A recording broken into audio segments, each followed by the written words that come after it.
The Special Agency Pain with the FBI. Today is Friday, June 1st, time's approximately 9:15 a.m. by my watch. Following will be a interview with Ariel Keyes at the FBI office in Anchorage. With me will be TFO Jeff Bell and AUSA Frank Russo.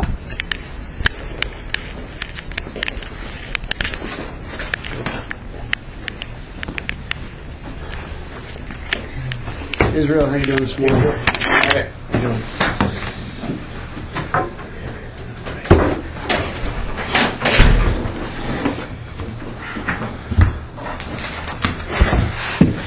All right, Israel, we're going to run through kind of what's become our standard stuff here.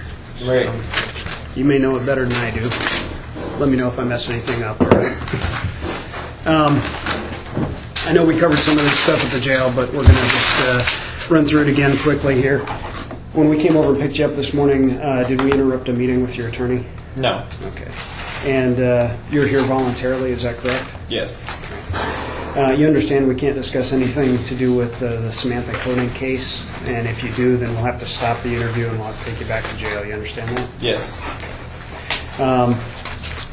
Run through your Miranda rights. I know we've done this a number of times. Before we ask you any questions, you must understand your rights. You have the right to remain silent. Anything you say can be used against you in court. You have the right to talk to a lawyer for advice before we ask you any questions. You have the right to have a lawyer with you during questioning. If you cannot afford a lawyer, one will be appointed for you before any questioning if you wish. And if you decide to answer questions now without a lawyer present, you have the right to stop answering at any time. Do you understand these rights as I've explained them to you? Yes. Okay. And with that explanation in mind, are you willing to waive these rights and talk to us here today? Yes. Okay. I know you've got at least one, possibly two standby attorneys appointed in this matter, that being Rich Kurtner and Jacqueline Walsh. Do you want either of those two attorneys or any other attorney present today? No. Okay. Are you on any medications or other substances? No. Okay. And are you having any difficulty understanding where you're at or what's going on? No. All righty. I think that covers it, unless I missed something. No. All right. Okay, Israel, just wanted to touch base before we call Vermont in on this. Jeff called and expressed that, obviously you're not prepared to talk about the New York victim, the other victim buried in New York, right?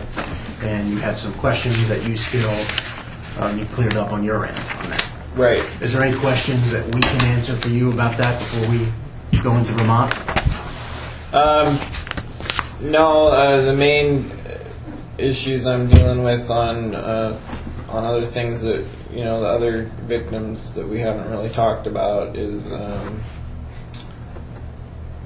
some things I was having my investigators look into, and I'm still waiting to hear back on my status with the marshals, but that's it's all still pending at this time as far as I know. So Okay. I haven't.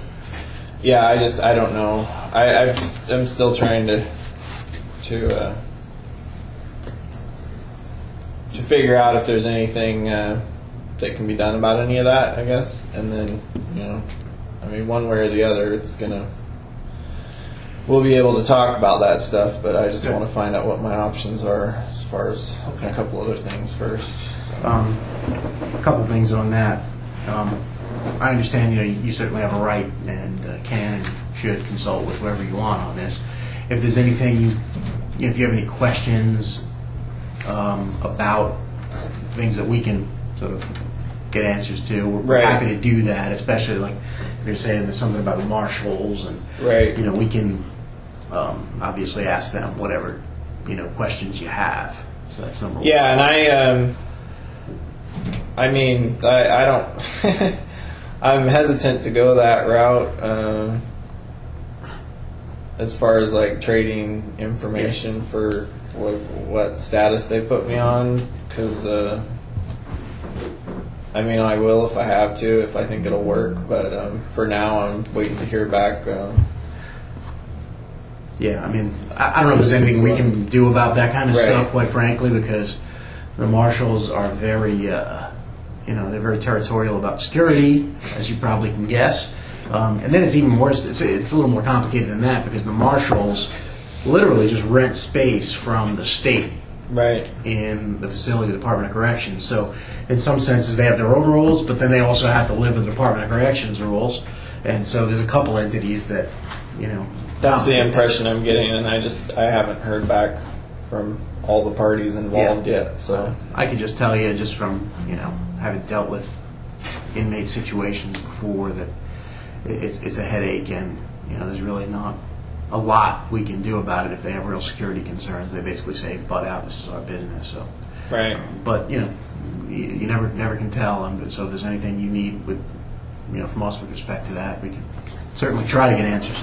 The second part of that is, I understand what you're saying is, look, you just need to kind of dot your I's and cross your T's on the New York thing, correct? Right. And, I think I can make that clear to Vermont. I told them, basically, when they relayed to me, didn't want to talk about anything else, because they always want a status of where are you on other things, because that's part of their letter. They get a little bit antsy, so to speak, and they have their own reasons for that. Maybe they'll express it to you on the phone, so I don't want to speak for them, but just know that they obviously have some concerns in that regard. I can do my best to reassure them that it's you're going to live up to your end of the deal, right? But just sort of as a word of warning when we talk to them, that may come up. Right. I don't know. I don't know what they're going to ask. I've been doing a lot of thinking about this, since we discussed having this conference call with them. I have some concerns as to why they would even want to talk to me about the Courier case, considering that we've already had extensive interviews on it, with FBI, and it's all been recorded. So I'm a little bit leery about what their motivations are in asking me additional questions, and what they plan to do with that information that they get. So I don't know. I know we're dealing with like different jurisdiction issues here, and I don't know what the game rules are going to be as far as the information that they get off of this conference call versus the information they got from you, like secondhand information. So well, ask them. I can tell you one. Right. Let me tell you exactly, because I've had this conversation with them too. Because I'm concerned about that, because we don't want to mess up things we're working on, other crimes. Right. So the first thing they said is, look, we have to give this house back to the Courier family because it's, somehow in foreclosure, and they're paying on it, and they've been maintaining it as a crime scene, and so they're just incurring an enormous amount of debt that it's going underwater. Right. So from that perspective, they want to make sure. I think primarily, they all want to have comfort that you're the right guy on this. Number one, so they can release the house and they don't have to worry about continuing their investigation. Exactly. And hearing it from us is one thing, and even listening to tape is another thing. But asking questions yourselves, I think that helps them. Number one. Two, and their perspective is, they don't know what's going to happen with this, and certainly if things go sideways and things go down the tubes, they want to just sort of make sure they've confirmed what you've said. Right now they're on our side on this. I have no doubt about that. But just in case, they never can be careful enough. And number three, let me tell you this other thing. I think I touched on it once. Is it's one thing, when I guess you hear about, this is what happened in your case. Like if these investigators, they've been working it, they've been wondering, and it haunts them. It does. I've had a case like that. Always have the wonder, what happened. And I think it helps them, even psychologically, to kind of ask the questions themselves that they've been wanting to ask since day one, since they've been trying to, theorize what happened here. So sometimes it's just like, hey, let's all play together type of thing. I think it helps keep them, on board when they get to ask these questions. They feel like they're engaged. They feel like they're more part of the team, which they are, as long as we're going with that letter. Right. So I have no concerns about them. I've been talking to the attorney over there, Mary Morrissey. I talked to her right before we got in here. The people in that room, I think we can even clarify, are all going to be sort of bound by that letter, and you can make that clear if you want at the outset.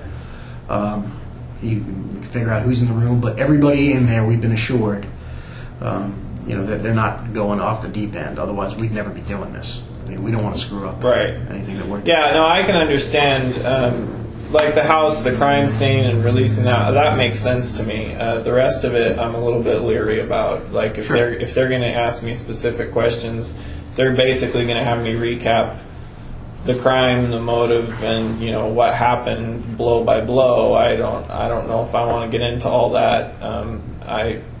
Because I don't know if I trust them with that information. But if they just want confirmation that I'm the right guy, if they just want details on the house or the crime scene, like the house itself, without going into what happened in there and stuff. The vehicle was another thing. Right. Describe the vehicle, that kind of thing, like colors of the house. It just kind of helps them, I think. And I know Officer Bell talked to them just to make sure, because they gave us an outline. We basically said, here's what we think is probably relevant for you, and here's what we think Israel would be uncomfortable with. So it's not like they're just going off on their own and doing this. And we told them, quite frankly, hey, you can ask the questions all you want. You may not get all the answers. Right. But, okay, that's fine. Yeah, I just wanted... And we told them that you're pretty clear. If you don't want to answer something, you're pretty much going to say, I'm not going to answer that. So they don't have any expectations of, All right. Doesn't mean they won't try. I mean, we've tried. Right?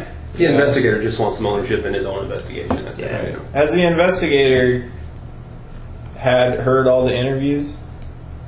He's listened to one, I think, in its entirety, which is one that we did several weeks It back. was just you and I and the Right. details. So they know. Yeah. I don't think they're going to ask you detailed questions because they know them.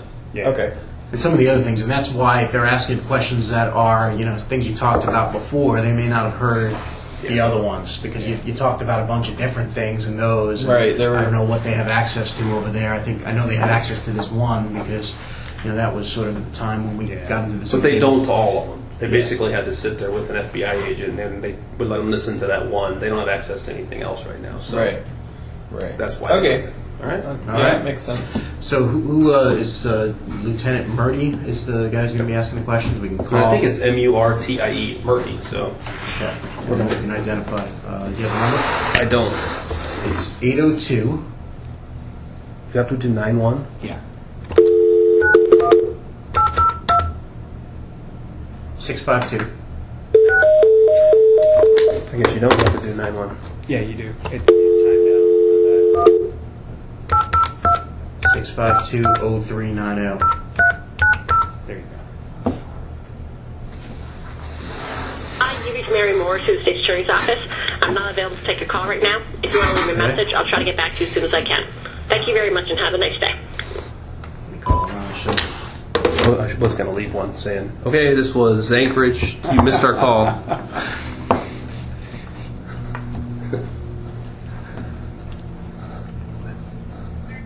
Hey, Mary, it's Frank. We're trying to call you on the desk line.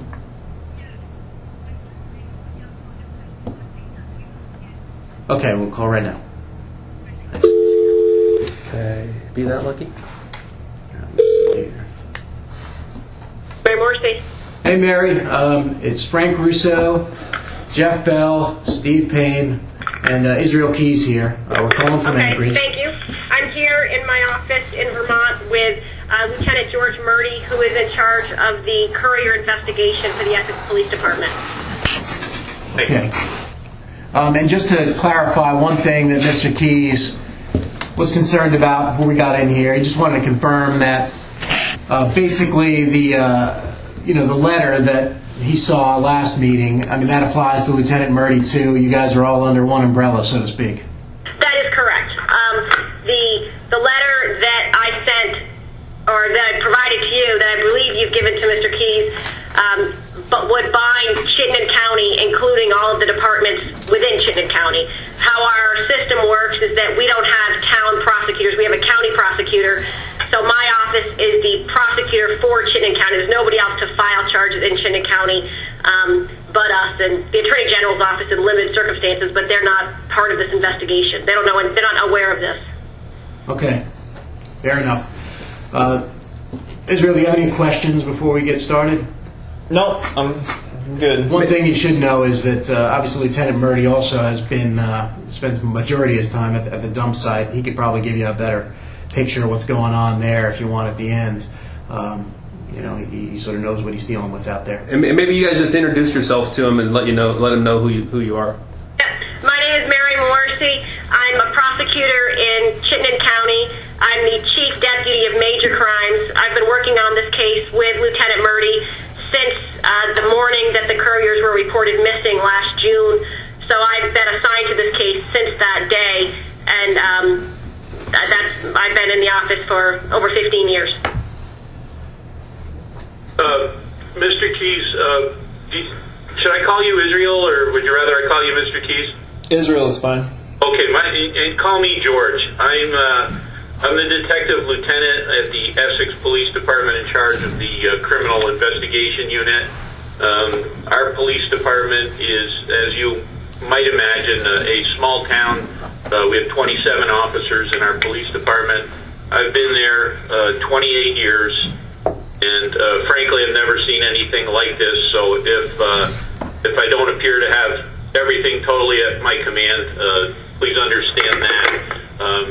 I have been the case manager of the courier case since June, and I have some questions regarding the house and the car that from what I understand in communicating with Frank and Jeff and Steve, they tell me that you're willing to help me corroborate some details and get some information from you that will let me know that obviously you are the person who has been in the house and in the car, and things that nobody else would know unless they had been in that position. Is that correct?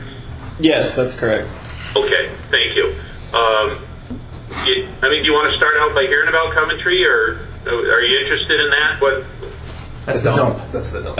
Yeah, we can start with that. Okay. Let's see. Today we'll conclude our fourth week up there. They, as you probably know, they demolished the house that you had referred to in late October, and obviously it wasn't until April that we found out that this had been the place where those people were left. Fortunately, the landfill in Coventry, which is gigantic, they keep engineered records of where all their trash goes, and this is stuff I never thought of when I thought of a dump, but they take aerial photographs, they do GPS, and the probable dates that trash were dumped had been recorded and placed in record as to a specific area where they would be. Now, having said that they keep good records, the area that's possible is at least the size of a football field, and it is probably a good 6 feet deep. They mix in all sorts of nasty stuff to help decomposition in that area, and what we have to do is we have to rely on heavy equipment to dig all this stuff up, lay it out on a flat area, and we have to go through it with rakes, basically, and it's a very, very it's like an archaeological dig, sort of, and it kind of is in a lot of ways. We had a forensic anthropologist who works for the Smithsonian Institute up there advising us on the best way to go about this. And we, at this point to date, after 4 weeks, have probably cleared from like 20 to 25% of that area. Could we find those people tomorrow? Next Monday? Yeah, but it could also take another 6 weeks. So if you can just picture, it's not a great job to have, but obviously it's something that needs to get done. All right, I appreciate that. Any questions about that or anything else that before I start asking you about the house and stuff? How many people do you have working, sorting through the trash that's dug up, and who are they with your local police department, or are they specifically trained for that, or what? I'm just curious how many people know what's being searched for, and we have people from my agency. Probably at any given time, I have 2 people that I can put up there. Usually, it's myself and another person. And we have one person that I can rotate in and out. The Vermont State Police usually puts about 5 people into that mix, and the FBI puts in about 20 people. So we have probably 25 people going in a line through the trash that's been laid out. What they are told at the briefing is that they are searching for the remains of the couriers. That that's basically it. So they're not given case details specifically. Occasionally some of the folks have been involved from the FBI may have been involved in other aspects of the investigation. So they might have more detail, but I think everything's being kept pretty quiet. My understanding from talking to Jeff and Steve is one of your major concerns about your name coming up in the media or anything to expose you to the connection to this. So I think we're certainly well aware of that here in our office. But I think the FBI is trying to keep a tight lid on that, even in their own office as well. all right, I appreciate that, and I don't have any other questions about it. Okay. Now, I did listen to your interview that was recorded on May 8th, where you go into most of the details about going into the house and taking those people away and going up to the farmhouse. But I guess every time you hear something, it sparks another 4 or 5 questions. So please bear with me if I ask something that you feel you've already answered. Now, you mentioned in your interview that you said you checked out the neighborhood where the house was prior to, I guess, to gaining entry to that. Can you explain a little bit more about what you meant by checking out the neighborhood? And was it in daylight, or was it just before you actually made entry? I was walking around the general neighborhood and getting a layout, and it was just prior. It was probably between the hours of about 9 p.m. and the time that I actually went into the house. Okay, so it sounds probably was just getting dark, or was it dark at the time? It was dark. Do you remember the weather? It was raining. It was raining really hard that night. Okay, was it raining when you checked it out? Because I believe at the time that I had chosen that neighborhood, the rain had stopped, and it was just really damp out, really wet. Okay, all right, and knowing that neighborhood, it's I don't know. I guess it was a little surprising to me how little room between houses. Did that concern you at all?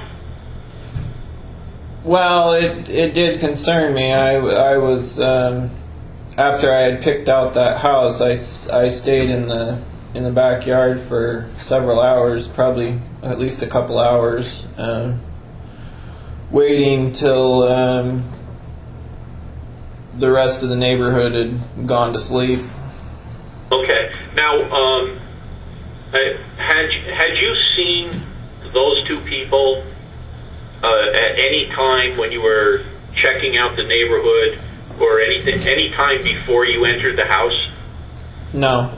Okay, so it's like when you were no means no. So I guess you didn't see them at the pharmacy or that home. Well, actually, it wasn't a Home Depot; it's a Lowe's. But they're some of their favorite places to go to. So I didn't know if you'd seen them then and connected them to the house. No, it was the house was picked on the basis of the design of the house, not on my assumption of who might be inside, really. Okay. And I know you'd been into Vermont at least one other time. Had you ever started formulating your plan back as early as then, or is this something that I was wondering if you were familiar with the neighborhood from your prior visit to Vermont? I had never been in that specific neighborhood before. I'm familiar with the entire area in general, but not that neighborhood specifically. No. Okay. Do you have family or friends or in the Essex area? No. Okay. Let's see. When you're in the backyard, you mentioned a swimming pool. Are there other items in the backyard that you could tell me that you remember that would corroborate that you knew this backyard? There was a storage shed in the back left-hand corner of the yard. There was it was a pretty secluded backyard. I believe it had either an alley or road access on the back, and it was fairly well secluded from the neighbors on either side. There were, I believe it was plastic patio furniture that was on the back deck. It was an above ground swimming pool, so they had a pretty elaborate deck set up and sliding glass door in the back, and I used one of the plastic patio chairs to get into the garage window. Oh, okay. So you moved it around to the side of the house where the garage window is? Yeah, there was a fan running for ventilation in that window, and that's how I got into the garage. Okay. Now, do you remember what you did with that fan? Did you put it inside the garage, or did you put it outside? What did you do with it? I believe I set it. I think I had turned it off, and I set it inside, and then I believe when I left the house, I put it back in the window and pretty much had everything set up the way it was when I found it. Okay. Yep. Now, in the garage, well, let me see if I've got this straight. You were in the backyard for a couple of hours or a fairly lengthy period of time, just kind of waiting to see what happens. At some point in your interview, you mentioned neighbors coming, or a neighbor coming out. Was that when you were in the garage or when you were in the backyard? I was in the backyard, I believe, when I started noticing that neighbor was awake and that they were coming out. Okay, now is it same side of the street on the house on the same side as the garage? Right. Yeah. Okay. All right. Gotcha. Because I know there. Did you see anybody else in the neighborhood, or is this like the only person at the time that? That was the only person I saw. They had motion activated security lights, and they had a large dog that was being let out of the house from time to time, and I believe it was like a golden retriever or something, and there was a younger middle-aged guy who was coming out to smoke every now and then, and I'd already decided that I was going through the garage window, but I was concerned about him coming out when I was actually going in that way, and so I remember I timed it so that I either went in through the garage either right after he had gone back into the house after his smoke break, or I had timed it to where it seemed like he had gone to bed, wasn't up anymore. I don't remember exactly when I first went into the garage, but I remember once I was in the garage and unlocked the back door, I held off for quite a while before actually breaking into the house. I unlocked the back door to the garage, the man door that went into the backyard, and after that, I was able to come and go from the garage without having to go through the window. Okay. Now, when you're in the garage, there are cars there, right? Yeah. And did you notice anything unusual in the garage itself? No, I mean, it was dark in the garage. It seemed like a pretty typical garage. There was, I had a light with me, but I wasn't using it that much because there were still people up around, and I don't know. Now, could you see out the garage door? I don't remember if it had windows in it or not. Okay. And so you mentioned a crowbar that you took off a hook to smash the window leading into the house. Is that correct? Yeah, it was about a 24-inch crowbar. I think it was hanging on the back wall of the garage to the left of the man door. Were there any other crowbars there that you recall? It seems like there were a few other tools around. There may have been another crowbar or hammer or something. I don't know. All right. Did you try to pry the door at all to gain entry, or did you just use the window? Well, it had a storm door that was locked on the exterior of the standard door, and I was able to pry the lock of the storm door with my knife. And I was thinking that I was actually surprised that the other door was locked as well. But it was a deadbolt lock, so I knew there wasn't any way I was going to be able to jimmy that lock without breaking the window. So. Okay, so that's something a little new to me. That you, I thought that when you got in through the window into the garage, that you were able to just unlock the door going out into the backyard. Yeah. Okay, so I don't understand which door you pried with your knife. There was a storm door between the kitchen and the garage.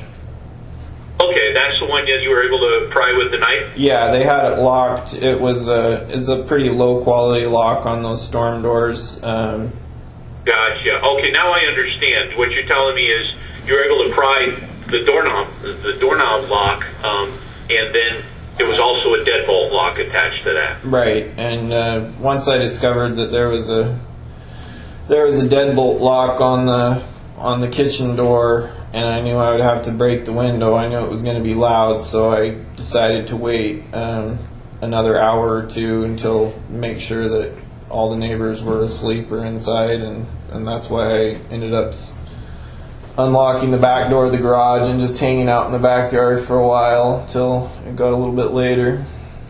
Okay, and all right, so you get into the house, you put the light on as you're going into the house, or I'm wondering, can you see things at that time, or do you just make a rush down the hallway? I had my headlamp on. Okay. You mentioned that you were wearing a mask. I probably was, though, just over my mouth, yeah. Oh, okay. I was just a little curious as to, I guess, knowing what your intentions were, why you felt you needed a mask. I was mostly had the mask on for the time that I was in the backyard in case, I don't know, someone spotted me or someone had cameras. I don't know. I just All right. Once I decided to. Let's see. Now, can you tell me what you recall about the house? Just kind of describe the inside. Yeah, there was immediately through the door from the garage into the kitchen. I believe there was a refrigerator right there, and then you had to take a little bit of a left to go through the kitchen, and then I knew it would be pretty much a straight shot down the hallway to the bedroom. I already knew what bedroom they were in, so I was only checking briefly, like looking left and right into the rooms as I passed them on the way to the bedroom to make sure there wasn't anybody else in those rooms. And I believe it was a 3-bedroom house. But which bedroom were they in? Well, if you're standing on the street facing their house, they were in the bedroom in the front right-hand corner. Okay, now you mentioned that it's a 3-bedroom house, and you're correct. Were they both in the same bedroom? Yes. Okay, because after you tied him up or incapacitated him, whatever, you mentioned that you go through the house. Is that correct? Yes. Okay. Now, did you go into all the other rooms? Yes. And did you go downstairs? No. Okay. So you never even looked into the basement? Honestly, I was not even aware there was a basement. Okay. Do you recall going in the bathroom? I'm sure I went in the bathroom. I don't really remember. Anything, now that I'm kind of recalling you to the bathroom there, anything stick out about it that seemed a little unusual? No. Do you remember color by any chance? No, I don't remember the color of the bathroom. I believe the only reason I looked into the bathroom was I may have checked the medicine cabinet or something, but I don't. Yeah, I remember in your interview you mentioned that they might have had some prescriptions like Vicodin or Percocet or something like that. Does that ring a bell with you? Yeah. And you take that? You take those medications? I don't take them personally, no. I took some from the house, yes. Would you sell them, or what? Well, I guess it doesn't really matter, but would you mind telling me?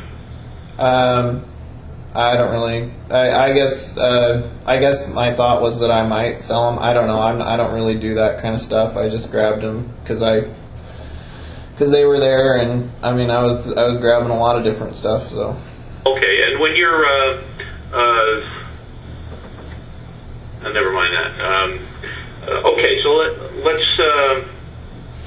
So they're in the far bedroom, and so now you mentioned that they were on the bed in your interview, and they're, I guess, trussed up with these cable ties.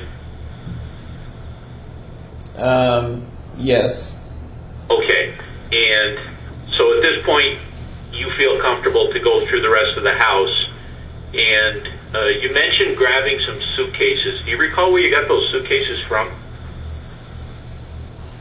I believe they were in the bedroom directly adjoining the bedroom that they were sleeping in. I believe they were in a closet, and there was a chest of drawers and a lot of other miscellaneous household items in that room. Do you remember? There was one item there that was fairly large, and I wondered if you remembered what that was next to the bed. Next to the bed in the room they were sleeping in? The other room. No, I don't. I'm not. I remember it was a crowded bedroom, and yeah. I don't know. Okay, but tell me this: you mentioned finding military documents from Bill Courier. Is that the room you found them in? Yes. Okay, and where were they? They weren't documents, but I think I did see some uniform patches or maybe some insignia and medals that were in a chest of drawers there that I went through. Okay, all right. All right, and that's the same. You're telling me that's the same room where the suitcases were, right? Yeah, I believe so. Okay. Now Lorraine's lingerie. That is, where's that? I believe I got that from a couple different spots in the house. I know I got some of it from that same chest of drawers in that adjoining bedroom. Okay. Anywhere else? Possibly from the room they were sleeping in as well. Okay. And you put those in the suitcase? Yeah, I put everything in the suitcases. All right. Let's see. Bear with me for a minute. There's a room, the room on the other side of the hall. Yeah. Tell me what you remember about that room. There was a bird cage in it with a blanket over it. Uh-huh. Was there a bed in there? I don't remember if there was a bed or a large desk. It was a crowded room. It seems like there were quite a bit of stuff in it, and I remember I got a quick idea of what might be in that room, and I didn't really go through it that much. I didn't really figure there would be anything in there. So. Okay, so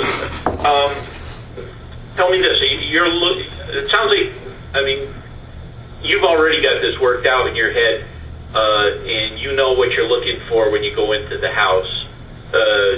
So I mean, by the time you go through these other places, have you already found what you wanted to find, or are you exploring for things that might interest you, or do you already know what you're looking for? Well,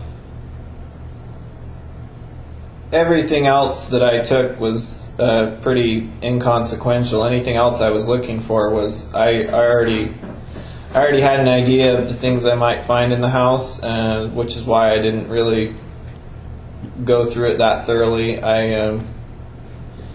If I had had the impression that there were more things of value in the house, I would have gone through it more thoroughly. But everything I found pointed me to the direction that I wasn't going to find anything else of interest to me. So the main reason I was there was for them. So that's not.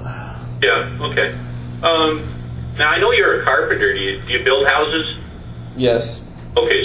So I mean basically style of house and what you can expect to find from a construction aspect and all that stuff. So it sounds to me like nothing in the house really surprised you. No, I don't remember seeing anything unusual. It seemed like a pretty typical ranch-style house to me. Okay, all right. And in your interview, you mentioned that you got jewelry that didn't look like valuable jewelry. You got a couple of cell phones, is that right? Yes. And what did you take, like the guy's wallet or the woman's handbook or pocketbook or anything like that? Yeah, there was a large. It seemed like all of their financial cards and identifications and everything. It seems like all that was in one wallet. Okay, and that's the one that you took away with you. Yeah. Did you ask them about how much money they had in the wallet and PIN numbers and all that stuff? Yes, I did. Okay, and what did they tell you? I got my main concern wasn't with how much money they had in their accounts. It was to make sure that they had given me the correct PIN number for their card. Okay, did you ever try to access that? No, I don't think so.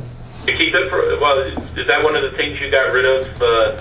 Was in New Hampshire, or did you get rid of that in the dumpster at the place you were staying? No, the card and the phones I didn't get rid of till New Hampshire. Okay. Well, let's talk about their car, if you don't mind. You need a break or anything? No, I'm fine. Am I? You got? Are you okay with this so far? Yeah, this is fine. Good. So, obviously they weren't driving a Bentley. You mentioned that it's a Saturn, and 2-door, 4-door? I believe it was a 4-door sedan. Okay. And I think you mentioned accessing the trunk, so did you do any preparation to the car before you put them in it? Or had you already checked out the car? Yeah, I had. I checked out the car pretty thoroughly before I even decided to break into the house. Okay. Now, did you adjust seats or anything like that? I'm assuming that you knew where you wanted to put the woman, where you wanted to put the guy. Yes.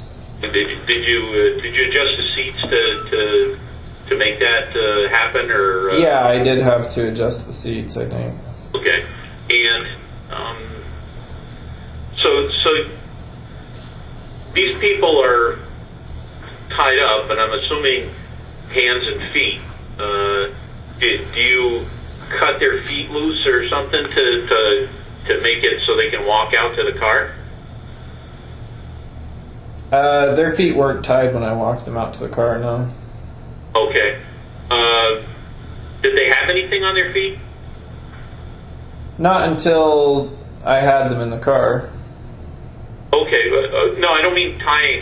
My thought is you broke the window to get into that house, and now you got to take these folks out to the car. Did they just walk barefoot across this broken glass? No, I think I let them put on some slippers. Okay. All right, and so, I mean, am I correct that their feet were tied up and that you must have had to untie them to enable them to walk to the car? No, their feet, I don't think their feet were ever tied when they were on the bed. Oh, okay, just their arms. Yeah, there was, I went through the house really fast. I would go from room to room, and once I had them tied up, I went through the house pretty quickly to make sure I hadn't missed anybody. And now you mentioned taking the lingerie away. Any other items like makeup or stuff like that? Did you take any of that stuff? there was quite a few things I threw into the suitcases. I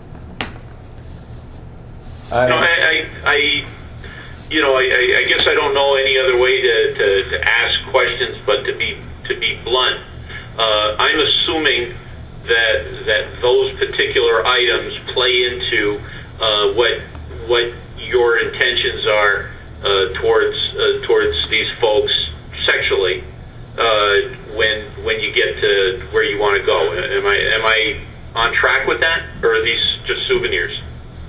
No, that's pretty much the gist of it. Yeah. Okay. All right. Do you mind if I'm kind of curious. Do you dress Lorraine in her lingerie, or do you have some other purpose for it? I don't know if I want to go into that. All right. Fair enough. Hey, anything you want to tell me about is great. So we'll move on. Thinking about the car, you get into the car, you put them in the car, you get into the car, and in your interview you say you drive to the place you're staying at, where you get some stuff out of your car, and then you get back into their car. Then you say that you drive up to that abandoned house, you take them out of the car, and then when it's morning, when you're finished, you get back in their car, you drive back down to the Lowe's parking lot.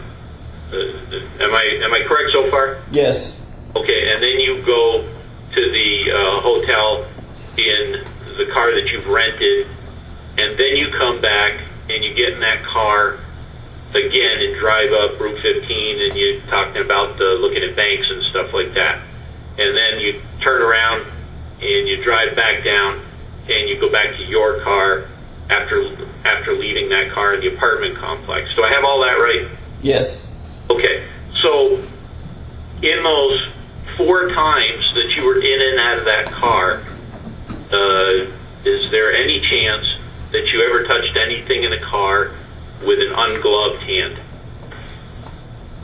Not that I recall. Is it possible? I mean, because you're in and out of that car a lot, and I just wonder if it's possible that we might be able to lift a fingerprint or access some DNA or something like that from the car. If I left a print on that car, that would be a pretty serious oversight on my part. I had gloves on the entire time. I was concerned about DNA. The car, there's a good possibility if there's fairly long dark hair that you found on the seat, there's a possible DNA match to me. But other than that, I seriously doubt you're going to find DNA or fingerprints anywhere. What type of gloves do you wear when you're doing this? I usually wear leather baseball gloves. Okay. Do you have rubber gloves too? No, I usually don't wear rubber gloves. Do you recall? You might have been perspiring or something like that. Is that possible?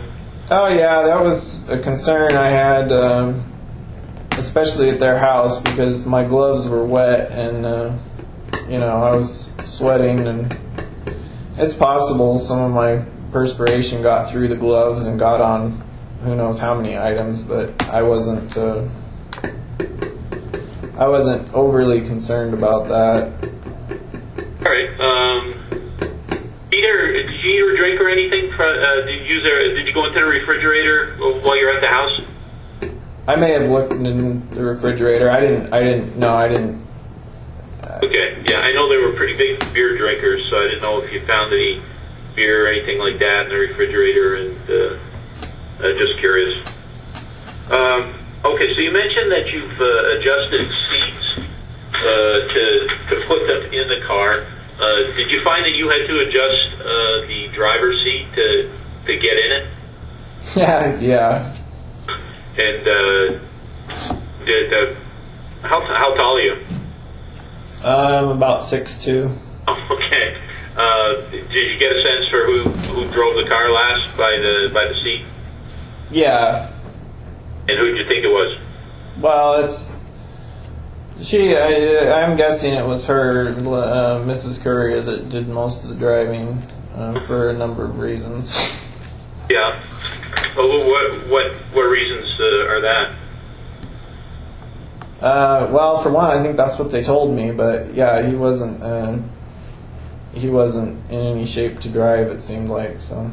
Did you notice anything peculiar about either of them as they walked or moved around?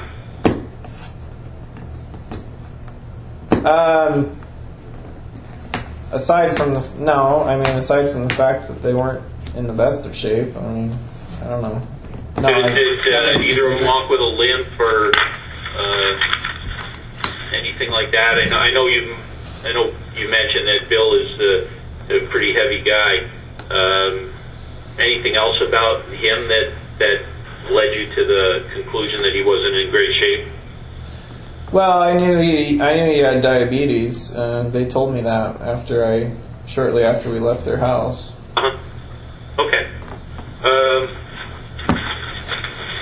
Give me a second. I'm fumbling through my notes to find important questions to ask you.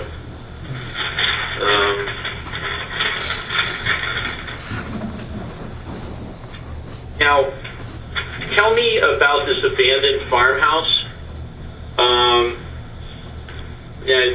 I know in the interview you described quite plainly how you get the guy into the basement through the storm door that leads down into the basement. Is that correct? Yes. Okay. And once he's tied up in the basement, you after your little chase with the woman there, do you bring her in the same door or a different door? No, I brought her in through the front door. Okay, and can you describe the front of that particular house? It was either a screened-in or a glassed-in porch about probably 6 by 12 or 6 by 20 on the front of the house. There was, I believe, a screen door you had to go through to get into the porch area, and then there was a standard entry door that led into the living room of the old portion of the farmhouse. Yeah. Okay. Now, when you were scoping that place out earlier, did you go inside it and go through it? I did. Okay, so you knew exactly where things were and where you wanted to place them and all that stuff.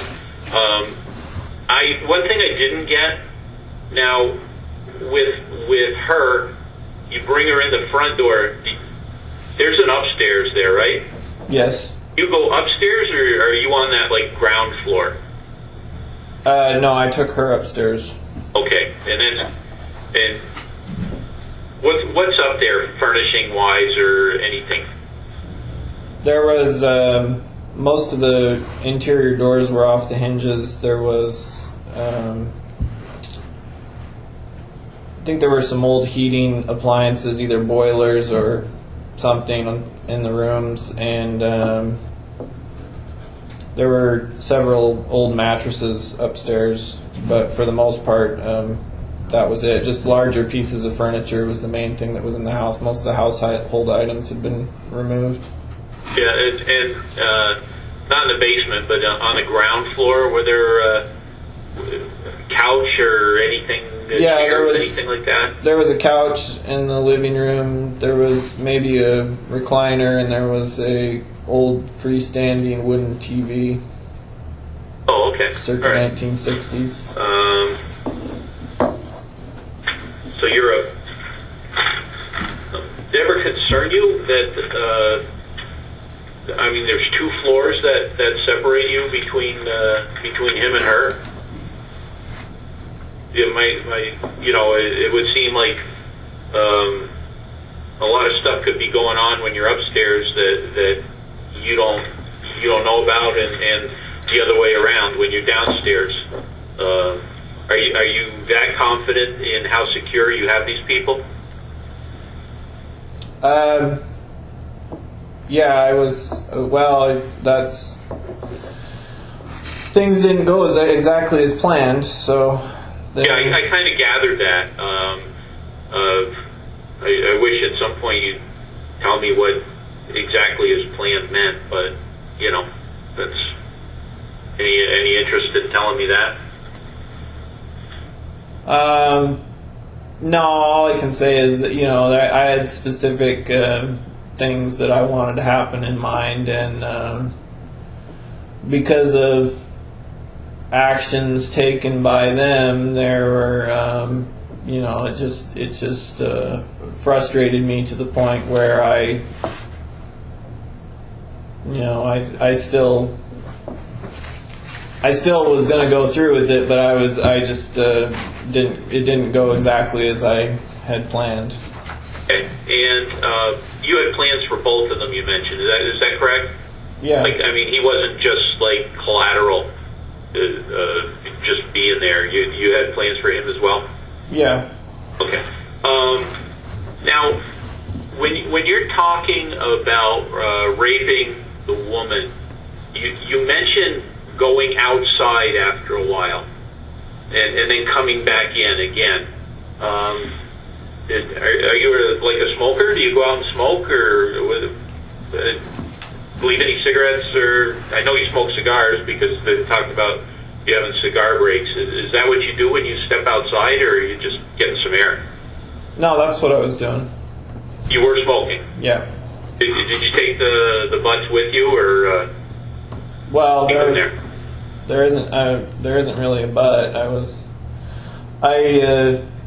I smoke them down to where there's not much left, and then I step on them until they look like just another pile of leaves on the ground. Okay. All right.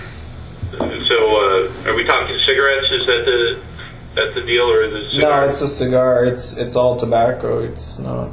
Yeah. I think I smoked a couple of them in their backyard too. Okay. All right. Well, and you'd say that they're smoked down so fine that they would be almost impossible to even recognize as being part of a cigar. Yeah, I mean, once you step on them, it's just tobacco leaves. So once you step on them and they're not in the shape of a cigar anymore, they look just like any other Okay. bit of leaves or vegetation you might step on. All right.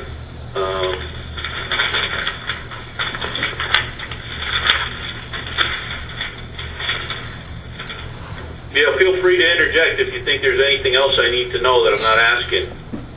Well, it sounds like you've already heard the major interview, so. Well, you talked about having a Glock handgun with you, right? It was a Smith & Wesson, but yeah. Oh, okay. Is it a semi? Is it 40 cal? Yeah. Okay. What happened to that? I mean, I know what happened to the 1022, and I know what happened to the gun you took away from the house, but I don't know about the Smith & Wesson semi. The Smith & Wesson was, I was actually arrested with that in Texas. Oh, okay. All right. You didn't, you say that you hit the guy with a shovel a few times downstairs. Is that your shovel? Is it a shovel that was in the basement, and did you take that away? No, it was a shovel that was already in the house, and I didn't take it away. I think I actually left it in the basement. Would there have been any blood on it or anything? No. Okay. All right. Let's see.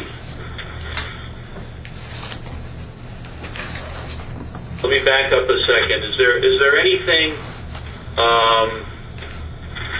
anything else about their house that you remember that maybe I forgot to ask you about? I'm sure there is. I don't really know what you're looking for, though. That strikes you as like, oh, geez, why didn't you ask me that? No.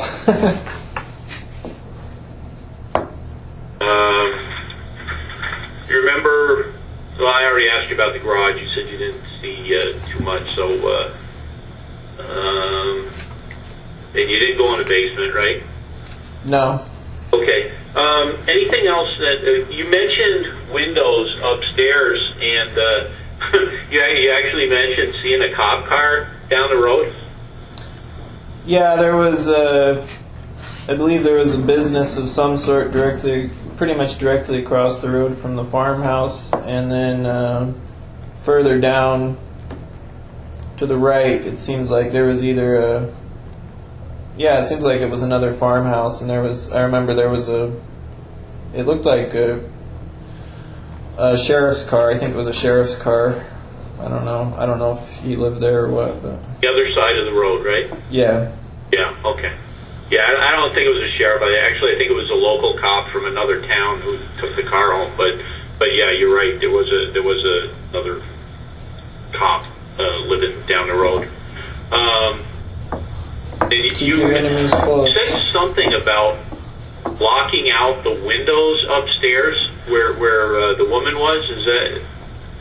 Yeah, I took a couple of the doors and maybe a mattress and put them over the windows so that people wouldn't see the light.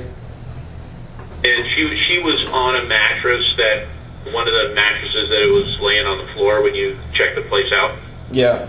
You cover it with anything that you brought with you, or just No. that old Fuji mattress that was there? That was in pretty good shape. Oh, really? Yeah. Did it look like anybody had been like squatting, hanging out in there recently? No. Well, maybe there was one portion of the house, the back portion of the house had an addition on it, and it was pretty clearly the last area that had been lived in. They had a makeshift kitchen set up, and it seems like there were even still some appliances in that portion of the house. So yeah, maybe they were squatters. I don't know. It looked more like somebody who was just living in that section because the rest of the house wasn't that livable anymore. So. Okay. All right. When you finally decide to get out of town, and you're going to Maine, how do you get there? I mean, I know how I usually go to Maine, and it's by getting on 89 and heading south. Is that how you go, or do you go a different way? No, I think I went the northern route on the way there. Okay. And you mentioned a state or state forest in New Hampshire where you got out. Was that off a local road or was that off the interstate? I think that was off of a highway. I don't remember if that. Honestly, I don't remember if that was an interstate or not. I would have to look at a map. All right. Okay. I'm winding down here, so just bear with me a couple more minutes, okay? Yeah. While he's looking at his questions, is it okay if I ask a question? Yeah. It sounds like you had some conversation with the couriers. You talked about them telling you that he was a diabetic, that she was the one who primarily did the driving. I think you said in your May 8th interview that he talked to you about his military history or background. Yeah. Is that right? Can you remember any other specific things that you spoke with them about? Well, obviously their main concern was what was going on at the time, so that was primarily what we were talking about. What kinds of questions were they asking you? What's going on? And what was your answer to them? I told them it was kidnapped for ransom. And did they talk to you anything about their own financial history when you mentioned that might be your motive? Yes. What did they tell you? They told me they didn't come for money. Did they tell you anything about like the types of jobs they did, or? Yeah, I asked them all those questions. And do you recall what their answers were? She told me she worked in a hospital, and I believe she said he worked at a animal hospital or something. Okay. Did they tell you anything about their specific family history? Whether or not they had children, whether or not they had, this kidnap for ransom thing? Did you explore it further with them in terms of who you would be contacting for the ransom money? Yeah. And can you tell me what you recall about that part of the conversation? I was asking them where their family primarily lived and how many members there were around. And do you recall what they said? They told me they had recently moved to the area from Winooski, and that they had several family members in the area still. Uh-huh. What about whether or not they had children? It seems like I did ask them if they had children, and I believe they had said no. Okay. Do you recall anything else specifically from the house that you remember seeing, either in the kitchen, whether it was photographs or wall hangings, light fixtures, anything that you can recall distinctively? Nothing distinctive. It was, seems like for the most part it was pretty standard furnishings, and I don't remember seeing anything that really stood out to me. I do remember they had fairly new televisions, it seemed like, in every room, like large flat screen TVs or something. So. Okay. What about the kitchen? Did you notice anything about the appliances? Whether or not it was like a newer kitchen, an older kitchen? I don't recall. I don't. Yeah, I wasn't really focused on that, I guess. Okay. All right. I had a couple more questions for you, Israel, about the car. Okay. In the trunk of the car, there's a black trash bag. When we recovered the car, do you recall if that's something you brought, or it was something that was in the car when you got it? It depends how big of a trash bag it is, I guess. Okay, so you don't have any specific recollection of leaving a trash bag in the trunk? I would be surprised if I had left a trash bag.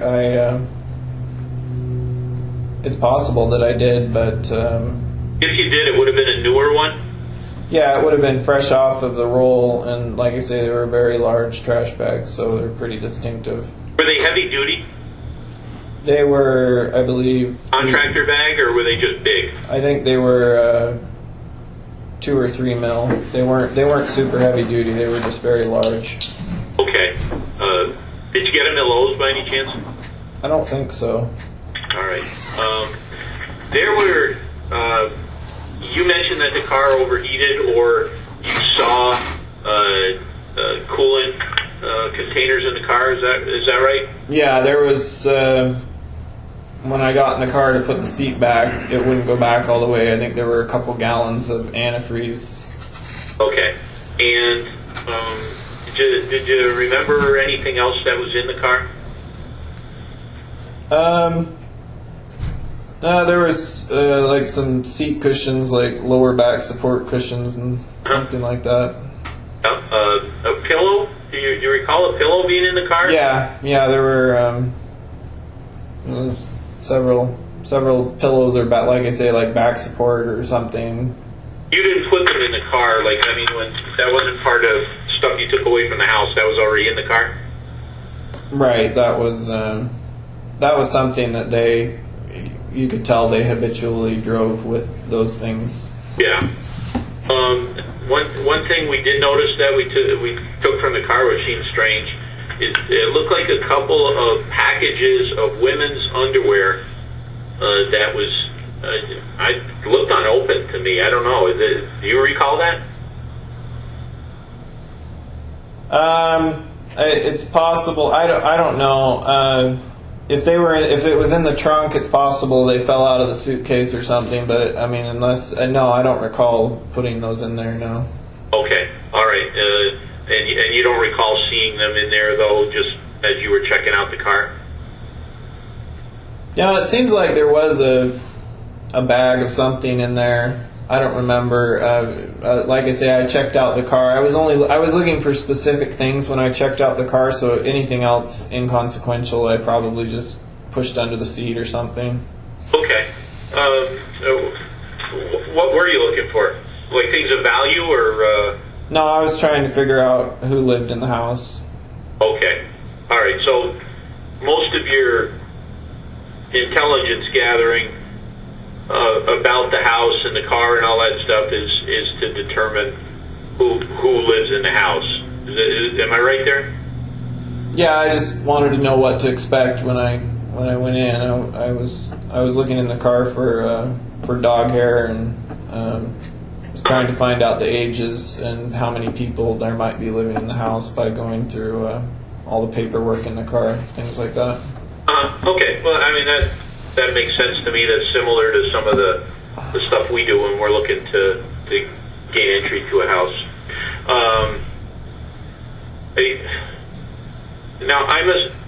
But apart from who's going to be in the house when you get in there, does that really matter to you? Because do you have like a plan A if it's what you expect of man and a woman, but it doesn't matter if it's 3 people or 2 people, or you know what I mean? Would you have, like, if you saw something that you didn't expect to see, would you have walked away from that place and gone somewhere else? If there had been 3 or 4 people in the house, then I would have just tied them up and left. Okay. And you got any feelings about kids? Are they like something you want to stay away from? Yeah, I try to avoid it. I already had pretty strong suspicions that if there were going to be kids there, they were probably grandkids or something, and I didn't think that was very likely. Like I say, I checked out the garage and the backyard, and I was looking for signs of that. I didn't see anything. So. All right. Okay. Do you have any questions for me right now?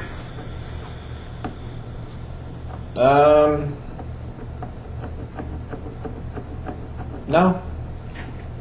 All right. I'm trying to think for a minute if because I'm probably never going to get a chance to do this again. If there's anything else that I want to ask you. There are millions of things I want to ask you, but I understand the ground rules, and I want to respect at least the level of cooperation I'm getting from you now. Do you mind if I ask you about why why Vermont and why Essex Junction? It just seems kind of off the beaten path from with the areas you've been to. Well, off the beaten path. That's kind of like what I like to do. So. Yeah, and I was with the recovery team at the reservoir, and it's a beautiful area. Certainly, that's off the beaten path about as far as you can go. You mentioned that I think your plan was to say that you would come to the area to do some fishing. Is that right? Well, not so much a plan. That is actually what I was doing. I was fishing. I mean, where'd you fish? I was fishing along the, I don't know what you call it. Like there's a breakwater that goes out into Lake Champlain, I think. I was there right after the flooding. There was a big flood, and there was a lot of damage that was done to the parks along the waterways there. So I was driving around out there looking at all of that, all the flooded campgrounds and damaged trees, and there were quite a few people fishing. So I stopped and asked them what they were fishing for and if they had any luck, and decided that I was going to stop. And originally I wasn't even planning on staying in Vermont. I was, planning on going on to New Hampshire and maybe staying there for a couple days. But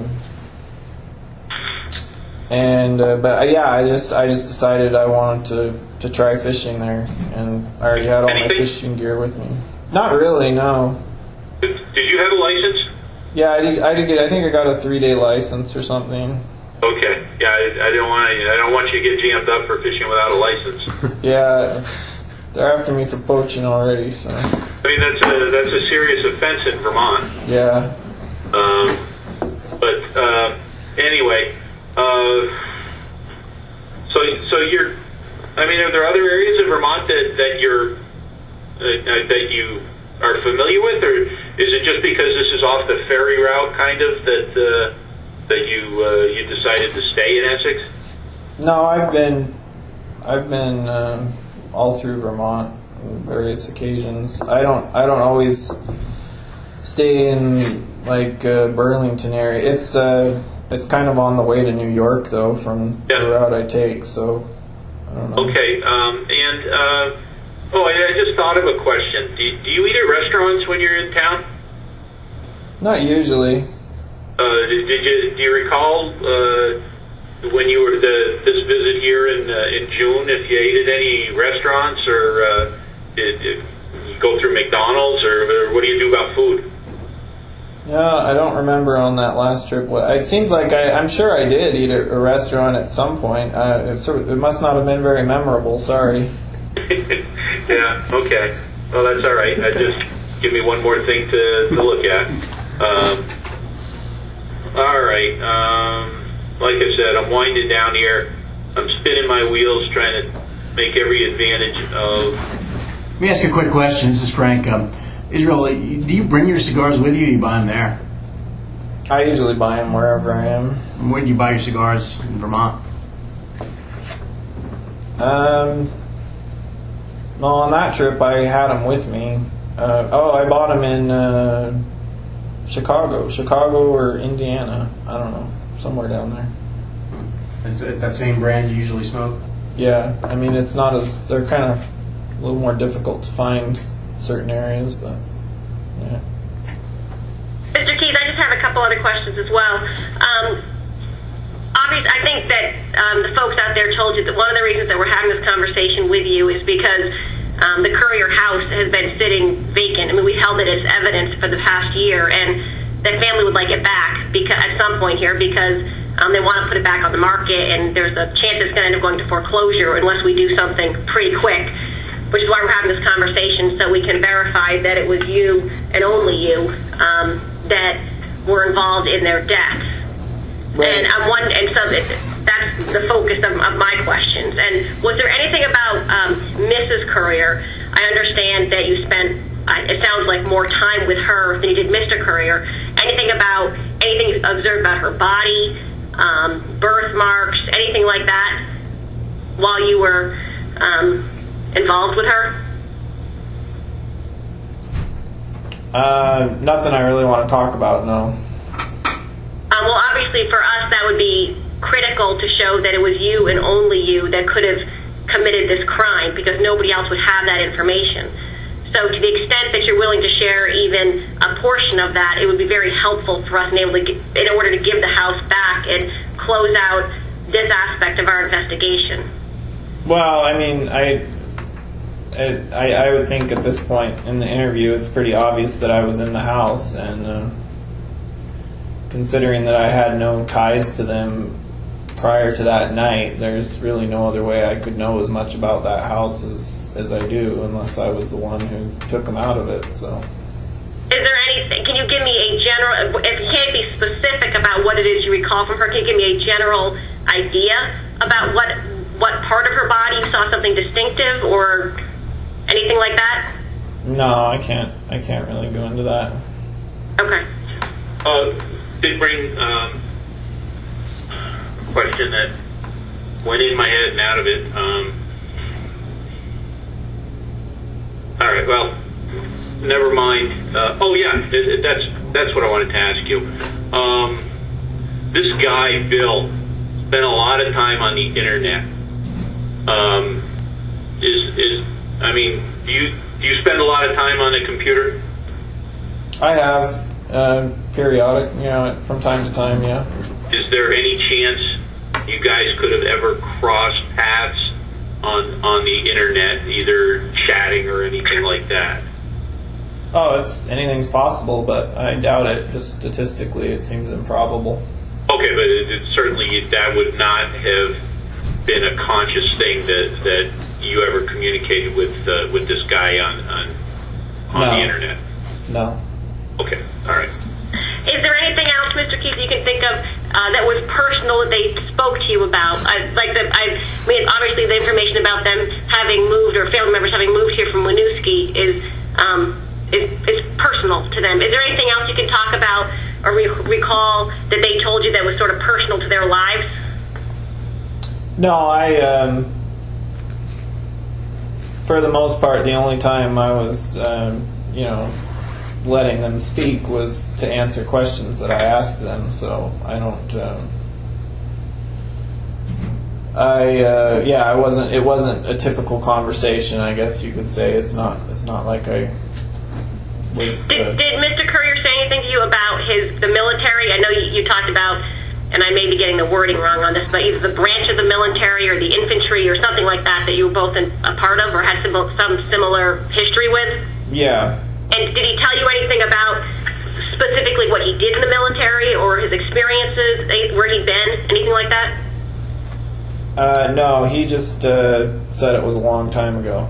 Okay.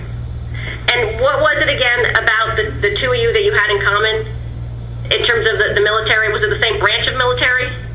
It was same division, I believe. Okay. Which was what? 25th. Okay. And I'm sorry, I don't know a lot of the military. Is that part of the Army or? Yeah, it's the Army. Well, they call it the electric strawberry. That's what caught my eye. It was the shoulder patch on his uniform. It was the same as the one that I had worn when I was in the military. And does it say electric strawberry, or is that just like a slang term for whatever you saw? It's a leaf. I don't know what kind of leaf. Maybe an oak leaf or something with a lightning bolt through it. Okay. And you saw that somewhere on the insignia or the documents? Where did you see that? I saw it in the dresser. It was a unit patch. It was either on a uniform or it was separate in a bag. I think it was in a bag of his other military medals or something. Okay.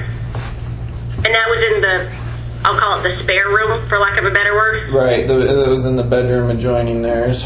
Okay. And do you recall if there was actually a bed in that bedroom as well? There was either a bed or a couch. I think there was a bed. Okay. Okay. And I know that you said in that May 8th interview that Bill Courier had on shorts that looked similar to you, to maybe swim trunks or something like that? Right. And do you recall what she was wearing, Lorraine? She was wearing really lightweight, like sleeping shorts and a t-shirt. Okay. It looked like they weren't some. They looked like sleepwear, like something you would buy as pajamas. Right. It's not. Okay. Something, yeah. Israel, are you Native American or anything? No.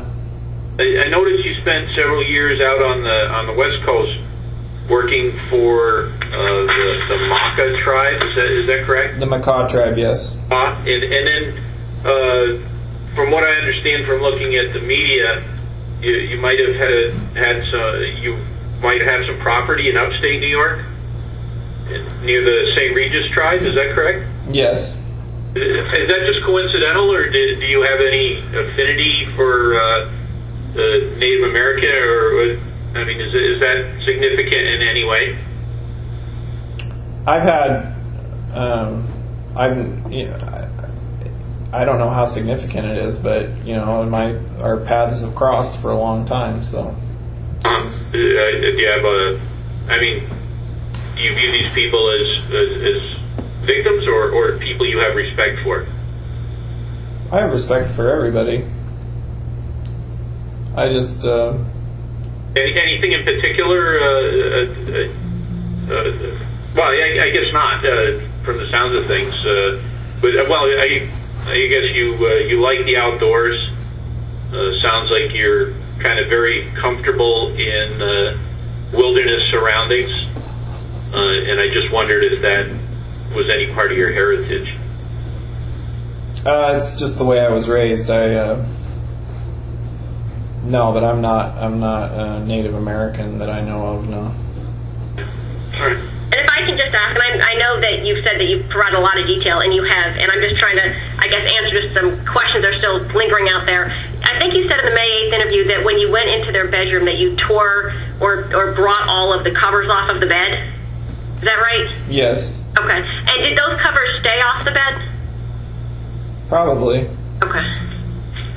And then after you restrained them, it sounds like just with their wrists, by their wrists. Is that right? Yeah. Okay. And did they stay on the bed or did they go somewhere else? No, I told them, I had them roll over on their stomachs, and I told them to keep their faces down on the pillow, not look at anything or talk or anything, and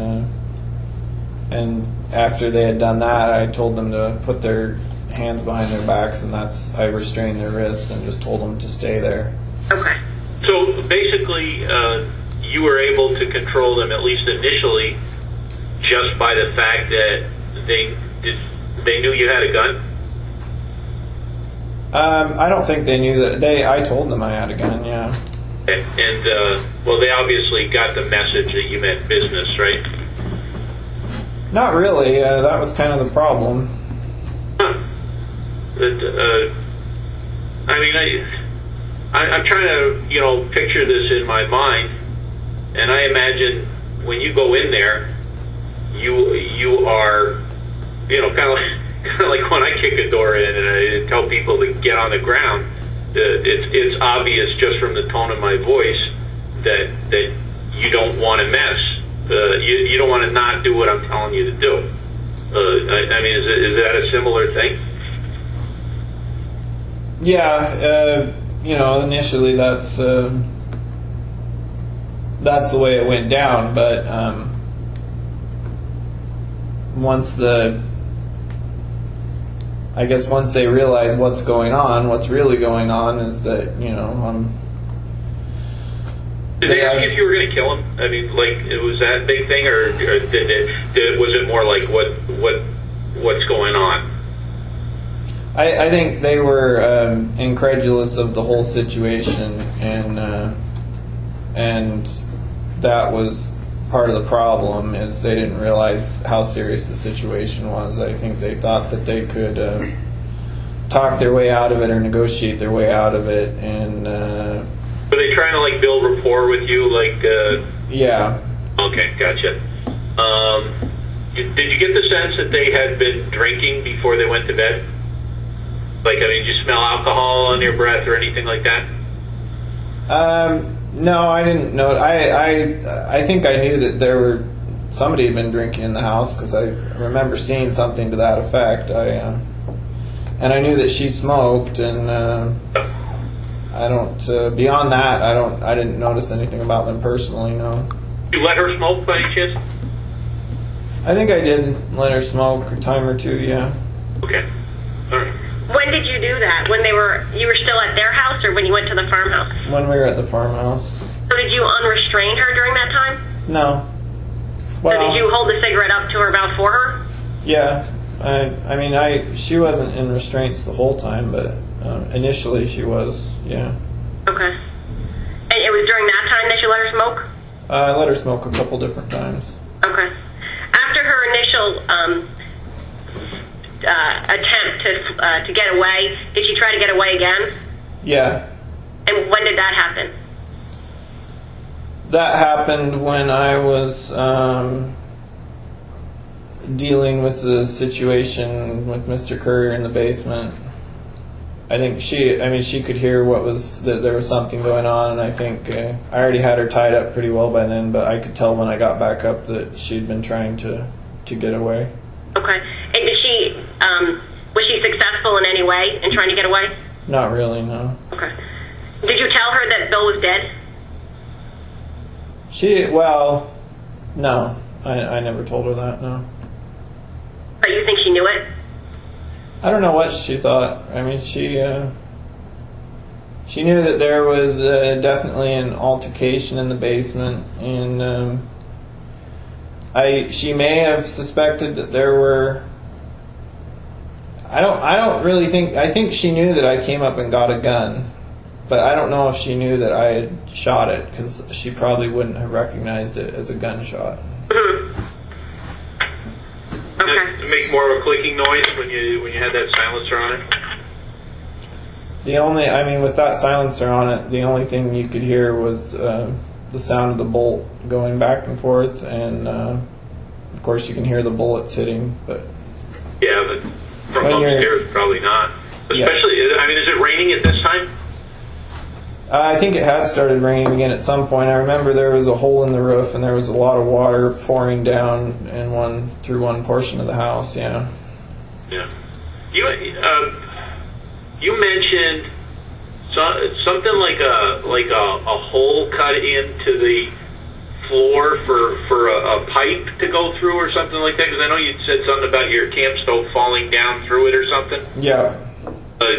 Did you get the feeling that it was for a wood stove pipe or something like that? Yeah, I think that's exactly what it was. Okay, all right. And from the sounds of things, she was pretty intact. I mean, physically, until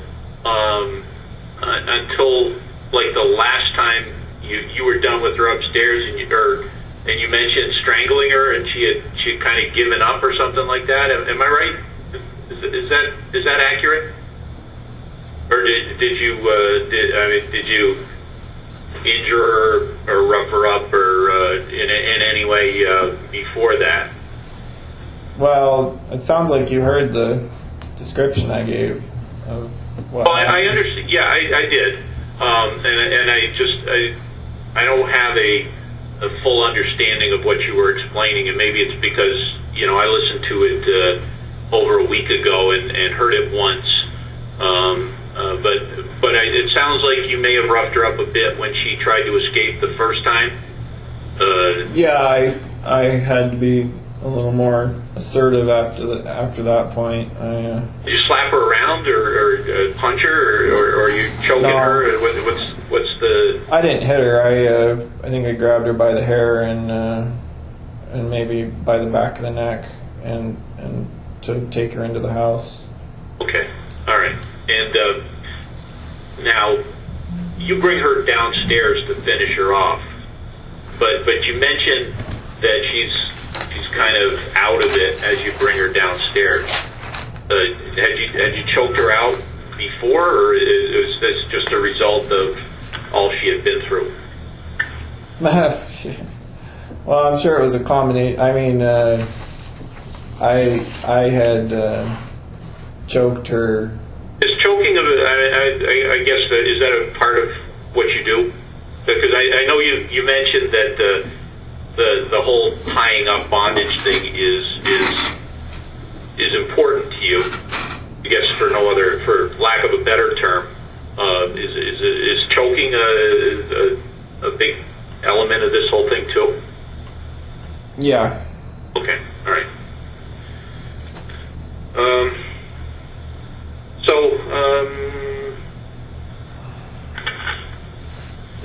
I mean, you're pretty angry that things didn't go exactly the way you wanted them to.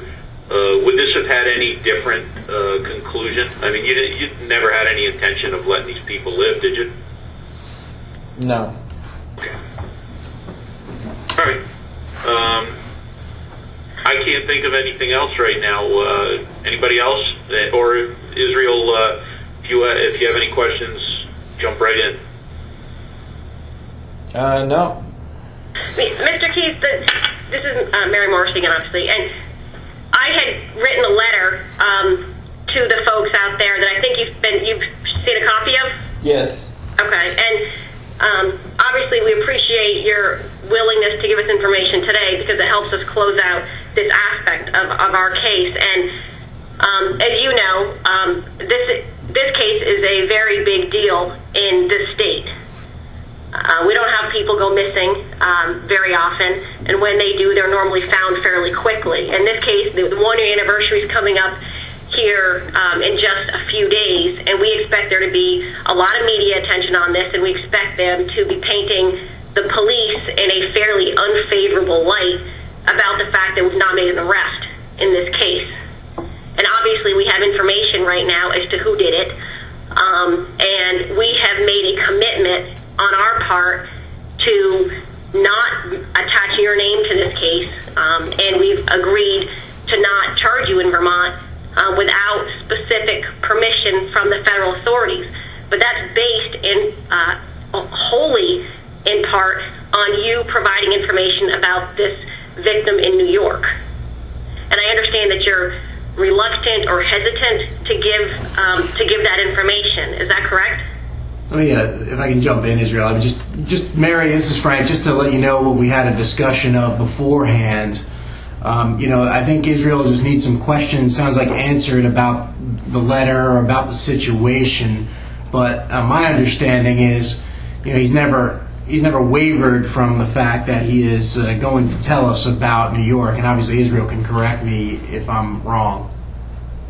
Correct. That's this prior to everything up to this point, the main specifics of what I've been discussing with investigators here have all been things that took place within the last year, with the exception of a trip that Vermont was also involved in. I believe they said it was 2009.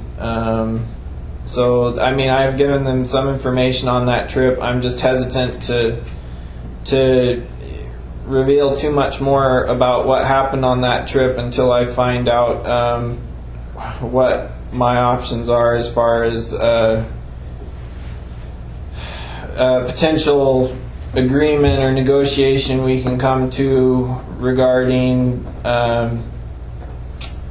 whether or not I'm charged with it for number one, and at what time that information becomes public, that I'm responsible for not just the things that have happened within the last year, but things that happened prior to that. That's what my concern is at this point. Right. Well, and I understand you've got lawyers out there that you can consult with if you'd like, and I just want to address one thing, because in the beginning of this conversation you asked, I guess it may have been through Frank, whether or not Essex was bound by that letter, right? Right. And I mean, I'm not sure if you're looking at this letter and trying to pick it apart and see if there's some wiggle room or whatever there for us. And I mean, I'm pretty straightforward. This is the commitment we've made because we're very interested, obviously, in closing out other cases if we can. I mean, my focus right now is Vermont and New York, and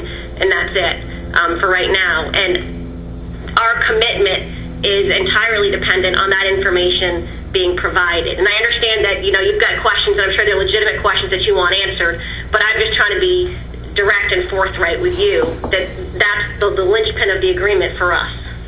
Well, I mean, in my mind, I don't feel that I owe you anything per se, because as far as the couriers are concerned, the only thing I've asked is that my name not be attached to it. You have all your information. You should have come to the realization by now that this crime is completely solved and wrapped up. And right, but we're not arresting anybody for it. We're doing that based on our agreement with you. Yeah, I mean, they obviously, they're not going ahead and charging you. Right. Yeah, we're dealing with the public fallout Yeah. of that, which isn't great, because as far as they're concerned, we haven't solved this thing. Well, the public knows you're looking for the bodies, which is more than you had a few months ago. So. Oh, don't get me wrong. I've lived with this case for probably going on a year now, and since April, I'm in a different place. But I guess it's not my issue to speak about the agreement and stuff like that. So I'll just leave all that stuff to Mary and the other attorneys. And I appreciate you giving me additional details, which you have. And if you don't mind, I want to ask you a personal question. I went on your website. Did you do all that carpentry that the photos are all about? Yeah, everything that was on the website. Yeah. Where did you learn to do that? Practice makes perfect.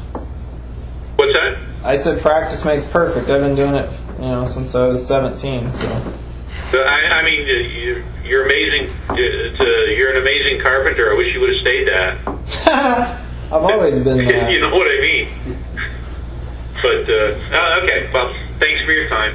Are there questions I can answer, Mr. Keys, in terms of the letter, or not? I do have some concerns about the way the letter's worded, but I don't have an issue with your commitment. It's all things that I think we can work out from this end. Hey, good, and that's obviously I'm encouraged to hear that, and like I said, that's why I wrote it. So I guess I just wanted to reassure you that to the extent the concerns may exist, they certainly weren't intentional. I'm telling you right now that the commitment we made was in order to get this information, and the commitment stands. So. Well, I always said I know that right now hasn't been a lot of new information you have on things that happened prior to within the last year, but I'm still pretty confident that it can be worked out to where investigators get everything that they want and need to close the rest of these cases.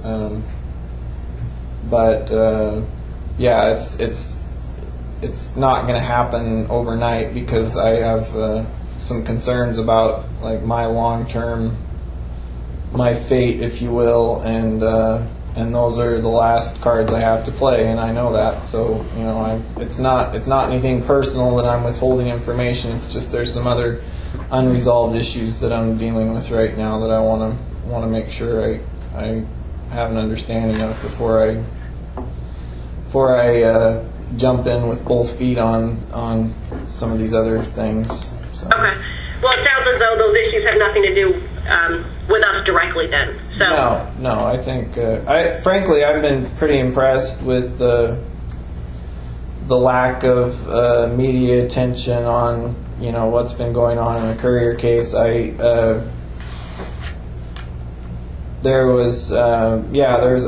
know that it can't be easy from your perspective to keep this thing under wraps at this point, and so I have been impressed that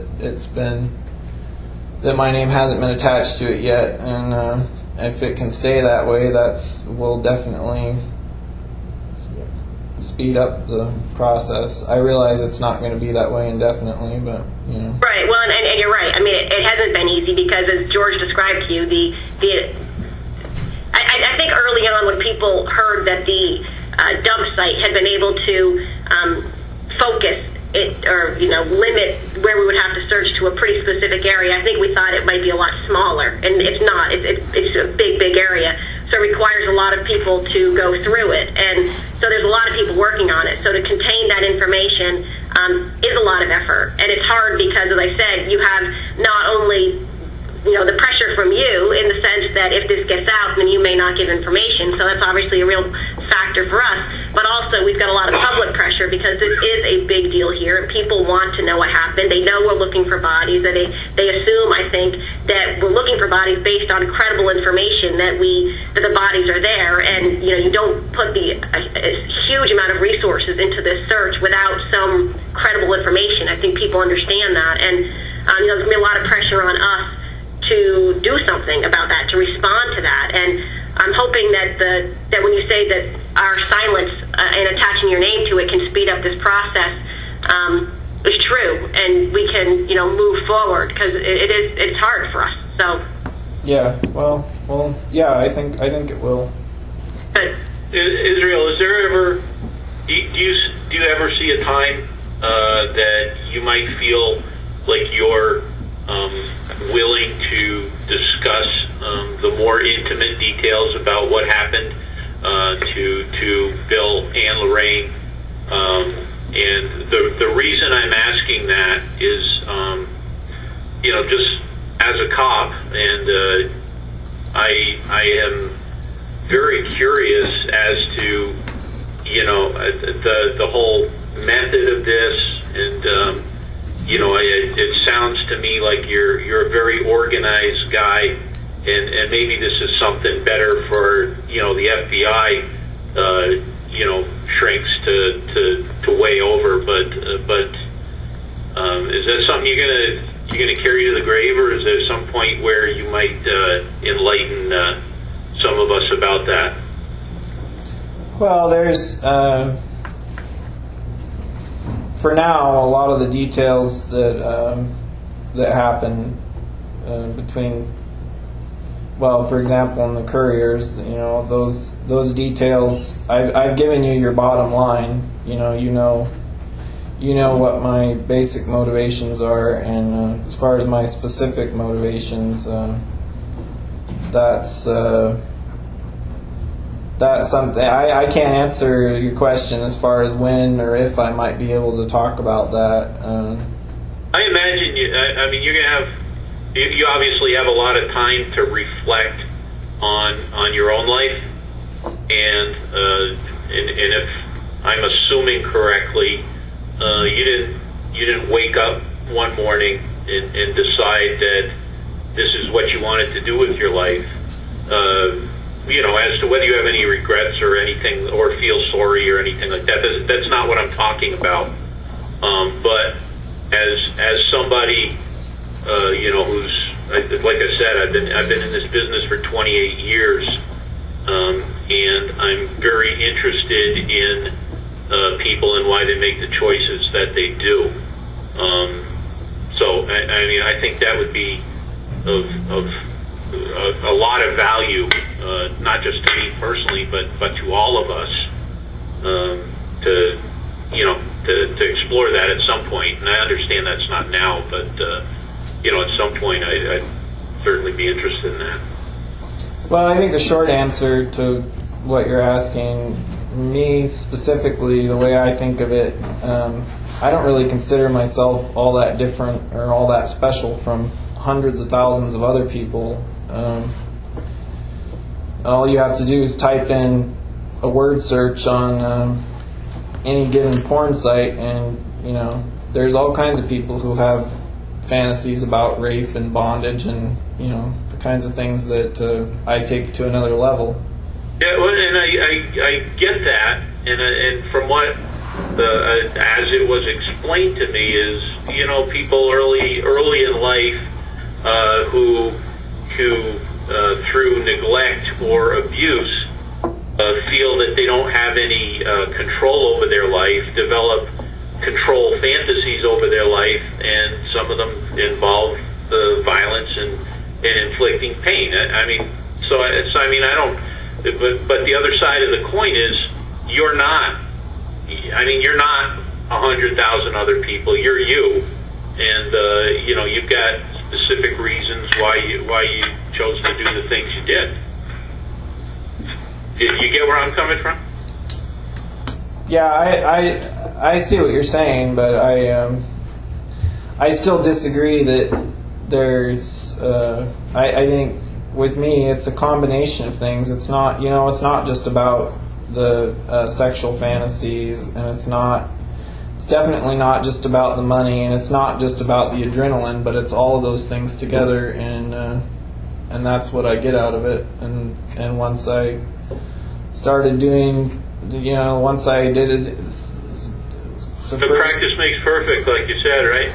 Yeah, well, not so much that. It was more once I started, and there was nothing else like it. So yeah, I bet. Are you familiar with this guy Hansen from up in Alaska that was labeled a serial killer? They used to capture people, and yeah. It happened right around this Lake Matanuska. I mean, is this a guy that?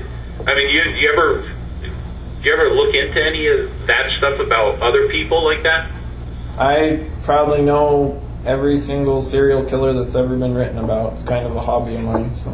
Okay. Are you familiar with the Hansen guy? Yeah. Okay. Is he still alive by any chance?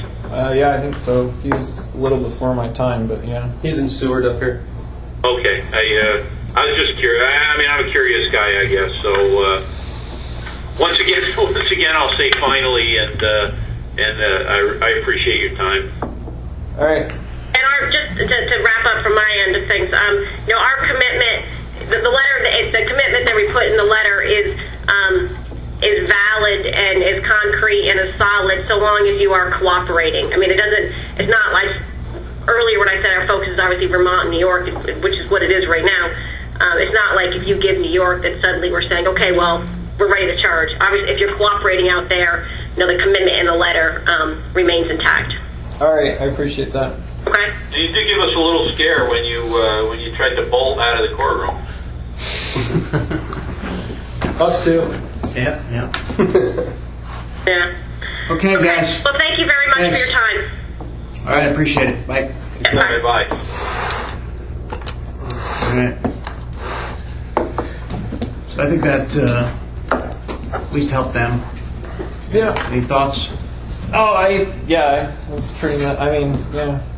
I had some concerns, but I'm not worried now. It sounds like they'd already had the main interview, so Yeah, they had that if interview. they wanted to charge me, they could have charged me already, right? Exactly. And that just gives that, that Murray, the lieutenant that you were talking to, is the one who's been tormented for 10 months with this, being responsible for this case and not having answers, and just taking a little bit of ownership in the investigation and getting to talk to you and satisfy, his investigation. Yeah, I mean, that being said, that they are. Before I got in here, I talked to the prosecutor there, and she did express some concern about the heat that's going to be on them. I don't know if you've seen these cases, you probably have, but they start looking at the 1 year anniversary and basically trying to make the cops look like fools after the 1 year. Now they're running around the dump doing nothing.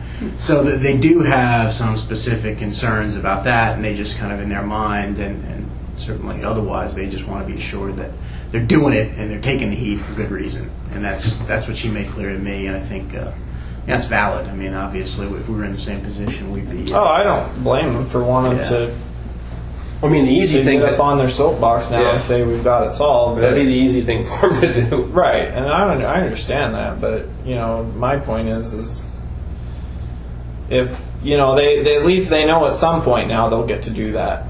Whereas before I gave them the information, they may never have been able to do that. There's that, but there's always people are very territorial and they kind of want to sort of bring charges themselves, and that's a lot for them to give up, being a whole different sovereignty. Yeah, I get that. So I think that they are making a sacrifice here, and I understand that obviously it came from your mouth, but at the end of the day, they want to have closure themselves. So, but I think I think it's working out as well as can be expected.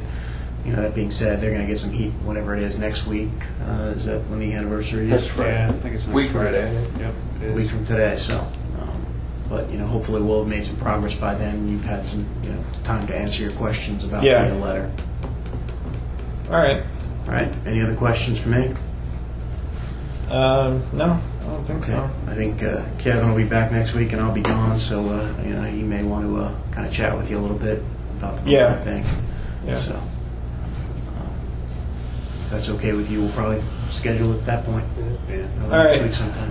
Yeah, that should work. Plus, your family will be out of town. Yeah. Be able to- Schedule will open up, so to speak. All right. Thanks.